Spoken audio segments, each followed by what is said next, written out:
Hey friends, I am so excited. This has been a long time coming. I've been really wanting to bring you this show for years now, and I've just let every other thing get in the way. So thank you for joining me. It's Sabine's Common Sense. And this show is really just going to be talking about, everything that we experience in our day-to-day lives, insight solutions, just dealing with things that come up all the time, and especially myself, right? So we know that common sense is not common. We all have our different point of views, our different perspectives on, life and experiences. And a lot of times we don't see eye to eye. But anyways, that's the play on it. Sabine's Common Sense. It's from my point of view, but I'll be having guests. We'll be talking about, news and hot topics and information that so I could bring some insight to it, make it all make sense. And I've been told that I'm good at breaking complex things down and making them make sense. So that's the gift that I'm bringing to this platform.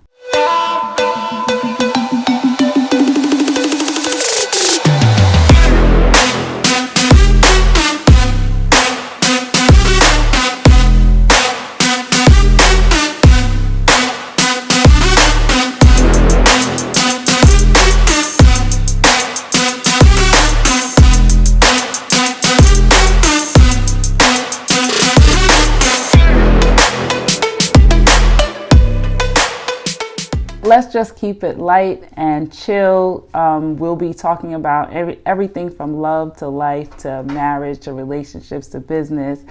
And we'll also be having, guests join us. Today's episode, I'm going to be the first guest so that you guys can get to know me and what it's all about.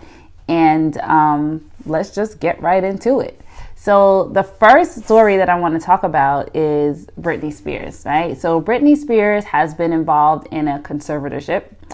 And what does that mean? It's been all over the news. Free Britney. She has this whole movement going on, and it's been happening for years. And I don't think really much, people have been really paying attention to it and what exactly it all means. So a conservatorship is when the court puts somebody else in charge of your life, essentially. Everything to do with your life, your finances, what you can do, what you can't do, where you can go, how and where you could live, all of those type of things, right? So Britney's father has been a conservator over her. And the reason why a court will give someone conservatorship over you is if you have, mental illness or if you have dementia or anything like that. So with Britney, she had suffered from a sort of like a breakdown, right? So she was dealing with drugs, on and off of drugs. She had a situation where she was supposed to turn over her kids. In the midst of her divorce to Kevin Federline, she was supposed to turn over her kids, and she kind of had a standoff with the cops. And so all those things kind of painted her as a crazy person. And this was back in prior to 2008 is when she had, a lot of her breakdown. And there wasn't as much talk about mental health or wellness or getting therapy and things like that. It was still sort of frowned upon, or people paint you as crazy. And so I think it was easy for, her family, her dad, to paint a picture this person, she's done. She can't take care of herself and she's going to waste away. Now, whether she needed it or not, I don't have all the details on that. But anyways, the whole point is that her father now has control over her finances and her personal. And this has been going on for the past 13 years or more. And so with that, he gets to control her money. He gets to control, her contracts, her who she works with or what job she gets. He gets to decide, her social relationships, who she gets to be around or encounter, and also whether or not she should be able to see her children, right? So all these things are being controlled, her finances and her health. And so as of late, she wanted to get out from under that, right? She didn't no longer believe that her father should be the person, which I don't think was her choice from the beginning. And she has this other woman that she wants to appoint. And so what her father has been doing is, controlling all of those things. And then at some point she had decided that, that she didn't want her dad, right? And then so they appointed a co-conservator, which is like a trust company. So a trust company comes in and manages the funds with the dad to kind of like supervise and make sure that things are going well. Because when you are a conservator, you also have a duty to the person. Like you have a duty to make sure the money is growing and being invested and things like that. You have to make sure that you're operating in good faith and being honest and all that stuff. And so for whatever reason, they felt like he was no longer capable of doing that on his own, because she has like somewhere over $60 million and in management. So for somebody who doesn't necessarily have that kind of background, may not be the right person to do it. And so the reason why I wanted to sort of like bring this up is because the reason why Britney finds herself in this situation is because she didn't really plan it out. And we think that, planning things out because of the fact that, because she was young and she, was living her best crazy life, like going, just being free and doing what she had to do. And so she was kind of going through a divorce. She was kind of going through loss. And we all deal with stuff like that and may not handle it in the best way. But that doesn't mean that she's, bona fide crazy, right? And so because she never put like in place who would be the person to take care of her if she couldn't take care of herself. Once you're over 18, your parents really don't have any authority over you, and you get to choose, like, okay, I think that, if something happens to me, this is the person. Like, this is my road dog, my, either my husband or spouse or my good friend that I know has my back, can make these decisions for you. And then there are things that you could do, like powers of attorney, which would say, okay, this person could, take care of my finances and deal with my taxes and my healthcare insurance and all that stuff. And then you could have somebody separate to, if you had your assets in like a trust or something, you could have somebody separate to manage that. And you could have somebody separate to take care of your health, because this person really knows me and they really will understand like what I'm going through, and they'll be able to do that for me. And so that could have really been avoided with a little bit of planning. And I really like to bring up this conservatorship because there's a movie recently out called I Care a Lot. And it kind of goes into all of this stuff about how like the court systems, like sometimes they prey on people. I wouldn't say it's really the court, but the other people involved. So like the guardians or conservators, who are the people who have control over people and they can make all these decisions, and they pay themselves a good sum of money to do that, right? So they're looking for people to have to take care of, and so if that doesn't really, come easily, there may be ways to kind of make it happen, So in that movie, they talk about how the doctor was involved, and the doctor was like, misdiagnosing people, saying they can't take care of themselves, and then would let the guardian know, and the guardian would let the court know, so everybody was sort of in bed with each other, and they would like spend these people's money. And it happens more often than you think. You don't have to have $60 million in order for this to happen to you. And so just to shed some light to it, Britney's dad and the legal fees and all that stuff, like $1 million a year is being spent on this conservatorship that, allegedly she's not well enough to take care of her own, so she needs all these people, and $1 million a year is being spent, so it's profitable. So I just, say that to say, keep your eyes open, make sure that you're, securing yourself, and make sure that if you know people who are single, who are vulnerable to these type of things, who may be a little quirky and not like the rest of us, but are, really fine, they want to make sure that they kind of, look into these type of things and not leave it for chance, because things happen. So the next story is about Harry. So I know you guys, Prince Harry, I should say. I know you guys have probably heard of the whole Meghan Markle interview with Oprah and Prince Harry, and how they were living this sort of like rough life, which I don't know if you could really call it a rough life when your name starts with Prince, but I get it, right? They were basically on lockdown and couldn't control their lives and what they do. And so they had to basically leave the royal family, go to a different country, and essentially he was cut off because they wanted to really control how they look to the public, like when and where they can go out, who they can see. It almost sounds like a conservatorship, right? Who they could see, like how they should present, the things they should say and the things they should do, etc. And all that had to be controlled. And Meghan, who's new to the family and this whole sort of lifestyle, it was really weighing in on her, right, and causing her to feel like she was mentally unwell. And so because of that, they had to get themselves out of the situation, right? So this is a similar type of thing. You never know, like it looks different sometimes, but it's things that we all go through. Like you just dealing with a situation that's so overwhelming and so stressful and you don't know how to get yourself out of it. And, you know, she was suicidal. And so because of that, they had to leave. So the point is that they were cut off from the royal family, which they were, I know when Princess Diana, which is Harry's mom, when she died, she was making like almost $800,000 a year. So imagine now they're probably making, you know, over $1 million a year as a salary. They get cut off, and that means they're not getting any money from the monarchy or the family. And so luckily, Harry's mom, Princess Diana, had left him, you know, a sum of money. So something around $13 million, which with interest and investments has grown. And so because of that, now they're able to, you know, I guess live the similar standard and get the protection that they need because, you know, he's royalty and he's been royalty his whole life. And so paparazzi and all that type of stuff is a serious threat for them. And if it wasn't for that he would not be able to basically live the life that he needs to live and protect his family. And so I brought that up to say, you know, Princess Diana, when she was in the family, she knew she was kind of going through similar things, right? There was talks that, you know, she was depressed or that the monarch was sort of harassing her because she got divorced from Princess Harry's father, Charles, right? So he's a prince. And he was in that same family. So she knows all about how they want to control your everyday. They control your life. They control where you go, who you see, and all that stuff. And it was rumored that she was going through things and she was dating somebody.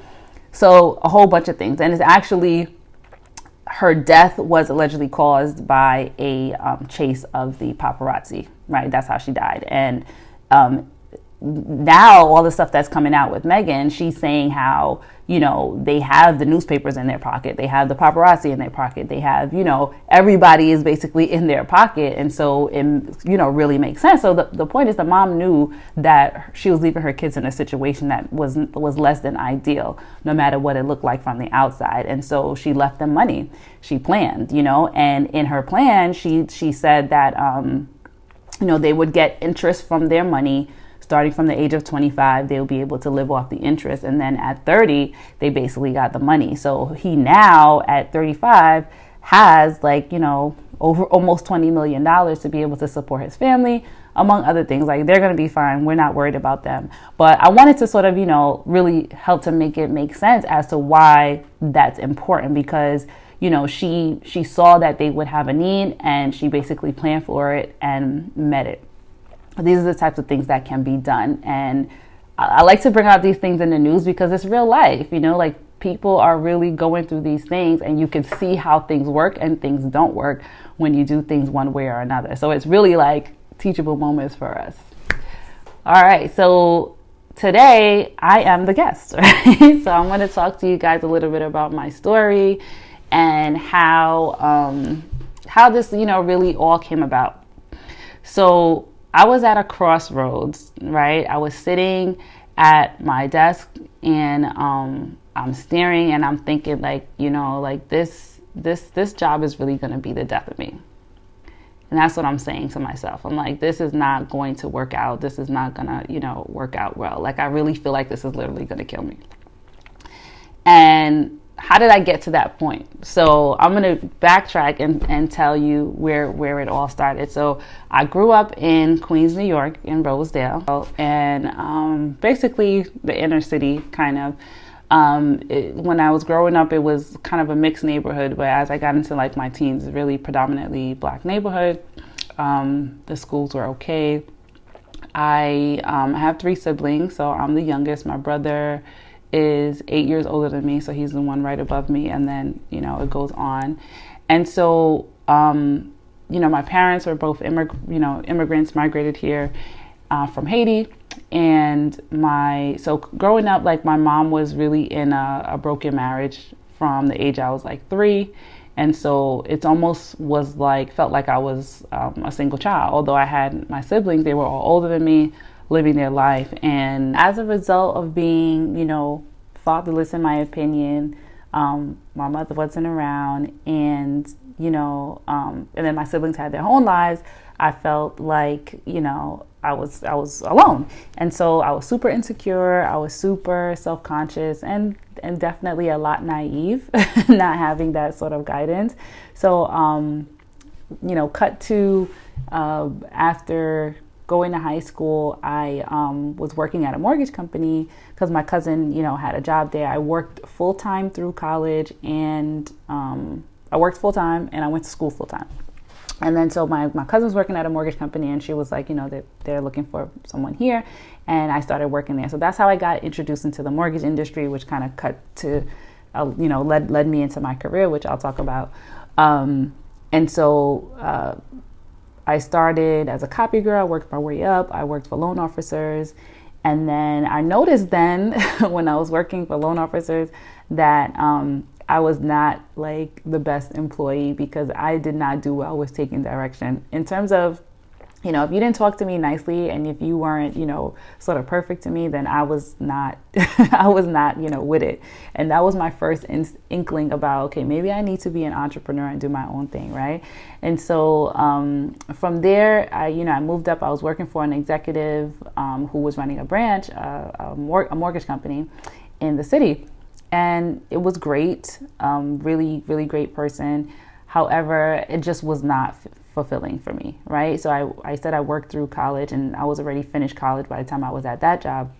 And then I was like, I'm going to look for something else. I'm going to get out of the mortgage industry. I'm getting out of real estate. I don't think I want to do this.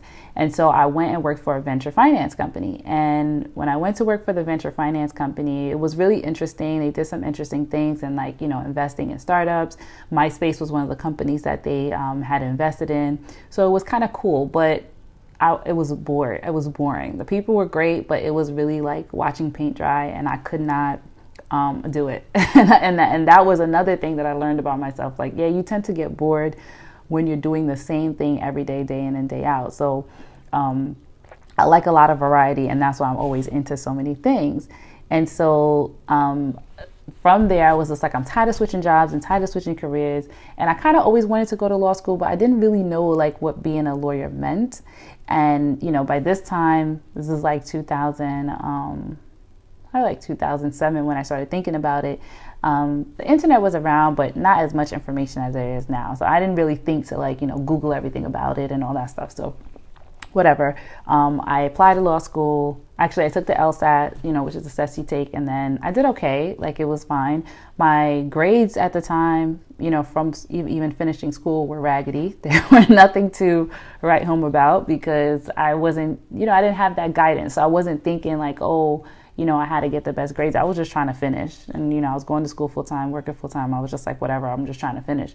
So now when I'm like, I'm going to law school, I'm like looking at my grades like, yeah, I don't know how it's going to work out. But but I did it anyway. That's the whole point. I did it anyway. I didn't, back then I had so much more, I was so much less fearless because I didn't really know what to be afraid about. And so I went to, I took the LSAT, applied to law school, and I got into one school and I got in like 2 weeks before school started. So it was like 1 week I'm over here working at my corporate job, taking the train every day, 9 to 5 in it. And then next week I'm like sitting in a law school classroom or auditorium. And so that was like really how fast it happened. And I know that it was really written in the stars because it kind of just doesn't make sense, right? So it didn't make sense at all. And so I go to law school, but I was really thinking about it as chasing money, right? I was thinking about, I got to make more money. I got to make more money. I mean, although one of the main factors with leaving the job was that, I wanted to be the job. Like I was like, I want to be able to make money by what I do, by what I know, like I'm the asset, right? And so that's what kind of motivated me to really go do it. But I wasn't thinking like, okay, I'm trying to really help people. I was like, I just want to make more money. So, and I was thinking that entrepreneurship was the way. And so I learned since then that entrepreneurship is not about being free, really, at least not in the beginning, right? So when you're building a business, you're really building it and you're in the thick of it. Most times in the beginning, you're in the thick of it. And so you think that you're going to have all this freedom and that you're just going to do your thing. But and you don't have a boss, but then you have to answer to your clients. You have to make sure you deliver. You have to make sure that, you set an example for your team and all that stuff. So this is all stuff that I didn't know, at the time when I'm thinking, yeah, I'm going to go be an entrepreneur and do this thing on my own. So anyways, I go to law school, I finish. And when I went to law school in 2000, I went in 2008, came out in 2011. And so, the whole market crash happened in 2008. And coming out of that, things started to pick up, but it was still, challenging. So when I was working, what I was working at a corporate job prior to law school, coming out, there wasn't even paying close to that. And so for me, that was a shock. I was like, wow, like I went and I did all this for all these years, basically paused my life for all these years to get this degree. And I come out and it's not looking good. And so I did end up working at a firm for a short period of time and, learned that a lot of the industry is not exactly what it looks like from the outside. And so that was a valuable experience for me. And when I was done with that position, I was pregnant with my daughter, who's now 8 years old. And so I was like, I'm going to come out I'm going to do my own thing. Like I always wanted to do my own thing. Let me do my own thing. Again, I didn't know what to be sort of afraid of because I had never been an entrepreneur. And so I started out on my own. I started doing appearances for other attorneys, basically showing up to court for them. And in doing that, I learned that, okay, going to a courtroom every single day is not really what's going to make me happy. That's not going to do the thing for me. Even if it is lucrative, I'm not doing that. So that started to get me thinking about, okay, what can I do in this field? Like, why do I have these skills that I have? Like, what do I do with them? So because I knew real estate, I was like, okay, let me, get into real estate law. And when I was going into law school, I never thought that's what I was going to go do. Even though I had the real estate background, I never thought I was going to go be a real estate attorney. That was not on my radar. I wanted to work in business. I wanted to be a deals attorney. I wanted to work on deals and contracts and negotiating and things like that. And so, but whatever, this is where, I found myself. So, so then I started doing real estate, and that was cool for a while. I definitely grew a lot as an attorney because it's fast paced. It forces you to kind of, know what you're doing and get things done quickly. But it lasted for a little while. And during that time, I realized, I grew the company. I did get to do, work with businesses and things like that, what I wanted to do. And I grew the company, and I was working really hard. I was working super hard, basically around the clock. And I was like, okay, you're doing okay. You're making six figures in your business, but it's not like giving me the life that I want to live, right? So I had a conversation with myself like, okay, it's either you're going to quit this and move on to something else. And because I had so many jobs before law school, I didn't really want to quit because I'm like, I don't want to look like I'm a quitter and I don't want this thing to defeat me, And so I didn't want to quit because of that. And so I was like, okay, it's either you're going to give this one shot, it's going to be this year, then you're going to do this full year. And then if at the end of this year it's not looking good, then we're just going to like pack it in. Right. And then so I really pushed. I was like, I'm going to put money into the business. I'm going to, I'm going to network. I'm going to market. I'm going to do all of that, which I hadn't done up until that point, and I was doing okay. And so that's what I did. I started networking. I got myself on a real estate tour with DJ Envy and Caesar, and really grew the business. Started putting money into the business, growing my team.